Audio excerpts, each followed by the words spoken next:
चालीसा काल प्रभु के साथ कार्यक्रम में आप सभी का प्रभु यीशु के मधुर नाम पर आप सबों का आमंत्रित करता हूँ। बाइबल का यह वचन है, जो कोई मेरे कारण अपना जीवन खो देता है वह उसे बचाएगा। हमारे विश्वास के हृदय में उतरने का निमंत्रण देता है। पहली नजर में यह वचन विरोधाभास जैसा लगता है। जीवन को खोना और उसी में जीवन को पाना, यह कैसे संभव है? फिर भी यही यीशु की राह है, जो हमें दुनिया की गणनाओं से निकालकर ईश्वर के राज्य की सच्चाई में प्रवेश कराती है।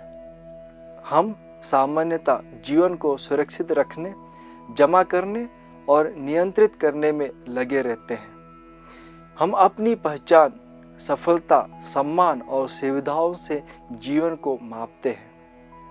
इन्हें बचाने के लिए हम डरते हैं, समझौता करते हैं और कभी कभी सच्चाई से भी दूर हो जाते हैं। पर यीशु हमें एक गहरी स्वतंत्रता की ओर बुलाते हैं। ऐसी स्वतंत्रता जो स्वयं को थामे रखने से नहीं, बल्कि स्वयं को सौंप देने से जन्म लेती है।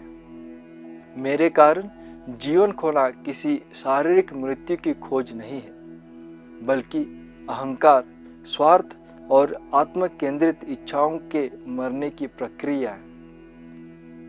हम उस पुराने मनुष्य को छोड़ना है जो केवल अपने लिए जीता है। जब हम प्रेम के लिए, सत्य के लिए, क्षमा के लिए और दूसरों की भलाई के लिए अपने आराम, अपने समय या अपने लाभ को छोड़ते हैं, तब हम अपने जीवन को खोते हैं। पर वास्तव में उसी क्षण जीवन का असली अर्थ हमारे भीतर जाग उठता है।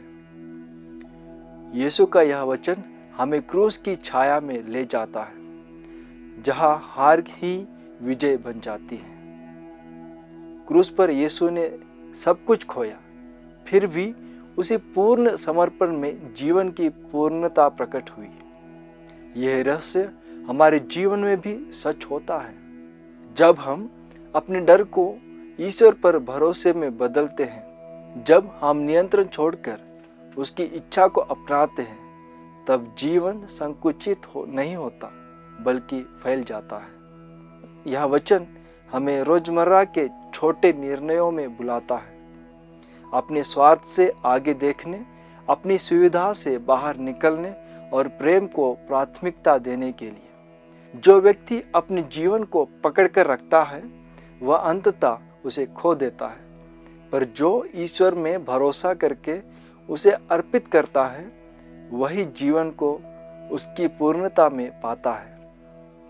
यही खोने में पाने का रहस्य है। यही सुसमाचार की शांति है।